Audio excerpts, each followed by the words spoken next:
lanjutkan lagi. Dalam hal ini adalah sesi pertanyaan, karena banyak sekali pertanyaan yang masuk.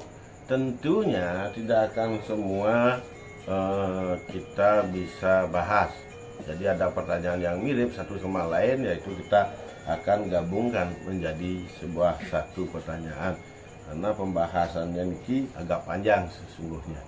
Oke, silakan dari admin Daksudra membacakan pertanyaan yang sudah masuk, baik melalui Japri maupun melalui WA Group maupun melalui FB dan YouTube tentunya. Silakan. Terima kasih Guru Om Rahayu. Ini ada beberapa pertanyaan yang sudah masuk mengenai cerita calon arang. Apalagi kemarin kita sudah langsung ke situs beliau, yaitu Batu Biang Agung.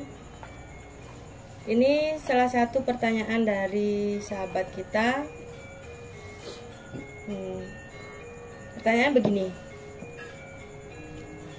cerita calon arang yang dipentaskan di Bali, apakah sama dengan serat calon arang yang sesungguhnya, Guru? Itu pertanyaan dari Pak Gede. Monggo silakan. Yang lain. Lanjut. Ini dari pertanyaan Pak Aryawan. Apakah bisa dibilang jika calon arang sebagai perempuan korban patriarki dan mengalami berbagai distorsi, kemudian mengalami balinisasi, sementara persepsi masa kini mendudukkannya tanpa pretensi kebenaran sejarah, hanya demi rehabilitasi dan empati dalam rentang waktu masa kini? Karena dilihat dari lakon cerita di Bali, seringkali calon arang sebagai tokoh yang salah dan bahkan disesatkan. Jadi pertanyaan pertama dulu. Okay. Pertanyaan calon arang, apakah sama pementasan gitu? Ya. Calon arang dengan serat calon arang. Serat calon arang. Begini, pementasan tarian calon arang di Bali tentunya sama dengan serat calon arang. Serat calon arang sama pementasannya.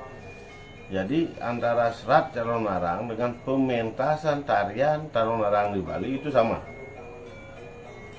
Karena adanya tarian calon arang itu tidak terlepas dari serat calon arang yang ada di Jawa, atau yang sudah sekarang banyak beredar di Bali. Seperti itu. Jadi datangnya tarian itu murni diambil dari serat calon arang itu. Nah, seperti itu. Itu sama. Namun sesungguhnya di sini ada hal-hal yang agak berbeda pada pementasan calon arang.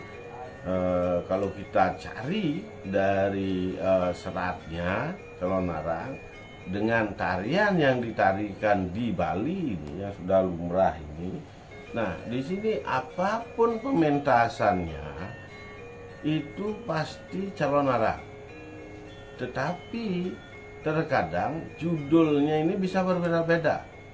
Contoh, ada pertunjukan pementasan tarian calon arang di Pura A, tetapi nanti di sana mengambil judul lain, misalnya Ki Balian Batur misal, atau gugurnya itu dalam bungkut misal. Nah ini jadi arti calon arang sesungguhnya itu di dalam pementasan tarian di Bali, inilah yang bias, inilah yang tidak tepat. Kalau memang ini adalah calon arang yang dipentaskan, pasti kalau merujuk pada serat calon arang, tentunya adalah keadaan yang sesungguhnya, apa yang terjadi pada saat itu atau zaman itu, yang sudah ditulis di dalam serat calon arang. Tentunya di sini di pementasan tidak terlepas dari tokoh-tokoh calon arang itu.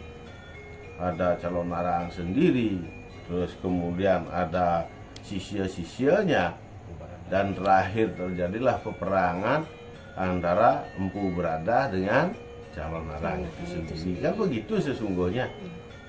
Jadi simpel sekali. Tetapi kalau ini dibawa, kata-kata calon arang ini dibawa istilahnya sebagai brand,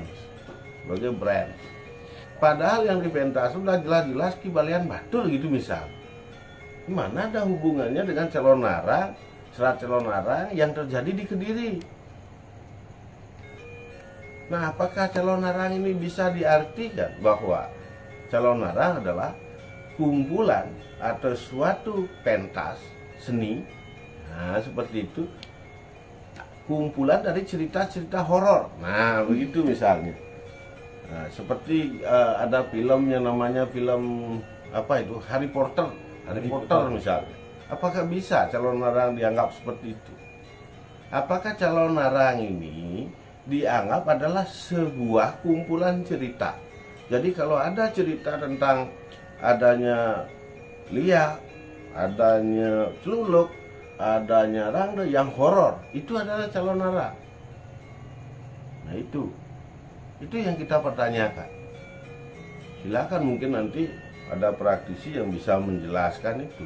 Padahal sesungguhnya calon arang itu adalah sebuah nama besar dari seorang tokoh yang hidup pada zaman itu, yang ada di Kediri, yaitu Ratu Biang Agung calon arang. Itu mestinya.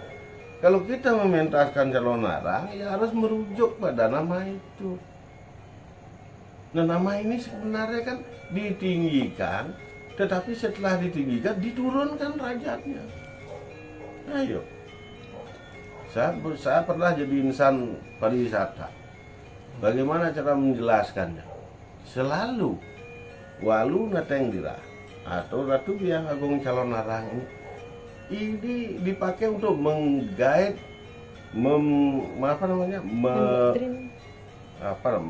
namanya itu istilahnya otaknya itu, mencuci otak penonton ini dengan kata-kata calon arang atau mensugesti pikiran orang calon arang. Nah, berarti ini kan brand. Kalau enggak diisi calon arang, nggak ada orang datang. Kata-kata calon arang inilah yang sehingga menarik semua orang untuk menjadi seorang penonton. Namun demikian, pada akhirnya itu calon arang ini selalu berkonotasi jelek. Gak ada baiknya. Kan begitu dalam cerita ini saya jelaskan. Tentunya kalau dibilang jelek, saya sendiri tidak berani bilang seperti itu. Karena saya tidak hidup di zaman itu dan tidak sebagai pelaku yang sesungguhnya. Tapi kalau saya hanya membaca buku, semua buku serat calon arang itu begitu. Saya jadi gerubuk, beliau menciptakan penyakit kupas, sasa, merana gerubuk, nyetik ring basang dan lain sebagainya. Tetapi apakah saya sendiri Jero Rudrageni itu percaya dengan itu? Tidak. Itu jawabannya. Karena apa? Itu bagi saya adalah hiasan. Jadi ada hiperbola. Bagaimana caranya menjelekkan seseorang agar orang ini tidak dipercaya lagi. Tapi sekarang beda lagi, malah dicari. Kenapa kalau udah tahu misalnya tokoh calon arang ini jelek misalnya, bisa menciptakan gerubuk dan lain sebagainya, bahkan membuat orang mati, kenapa dicari? Dibawakan Banten, dibawakan Suguhan, kenapa dicari? Berarti kan ada ketidakbenaran atas cerita itu. Nah, cerita ini jangan bedakan cerita ini dengan pengalaman saya gitu ya. Nah, seperti itu. Nah, jadi jawaban saya, serat calon arang, tarian calon arang jelas diambil dari serat calon arang. Berbeda nanti, saya udah katakan dari awal, sangat berbeda pemahaman calon arang di serat, di tarian dan lain sebagainya dengan pemahamannya Jero Rudrageni. Nah, seperti itu. Silakan lanjut. Iya, Guru. Nah, mengenai tentang apakah calon arang sebagai perempuan korban patriarki itu bagaimana, Gu? Jadi kalau kita Jelek keren lagi. kan, kalau kita keren kan namanya korban apa. Jadi saya pun sebenarnya tidak menganggap beliau adalah seorang korban. Nah, mari kita sekarang sosokkan sajalah calon arang itu, nah, biar lebih nyata. Jadi beliau korban apa sebenarnya? Tidak ada. Korban politik mungkin ya, tapi mungkin tidak, karena kita tidak hidup di zaman itu. Nah, sekarang saya akan bahas dengan pengetahuan spiritualnya. Beliau ini adalah seorang ibu yang biasa seperti kita, gak ada bedanya. Cuma beliau kebetulan memang istri dari seorang maharsi yang luar biasa. Kan begitu. Punya anak, Ratna Manggali namanya. Nah, seperti itu. Jadi beliau ini adalah korban fitnah. Korban fitnah dari lawannya. Makanya sekarang di dalam dunia politik, kalau kita mau mengorbankan orang, fitnah pun akan berjalan. Sesungguhnya korban itu. Kenapa beliau bisa jadi korban itu? Karena orang-orang di sana, kalau misalnya kita berkiblat menyembah Batari Durga misalnya, itu sudah dikatakan, diambil kesimpulan bahwa orang ini bisa ngelihat dan bisa menciptakan penyakit. Padahal waktu itu Ratu Biang Agung Calonarang tidak bisa bikin penyakit.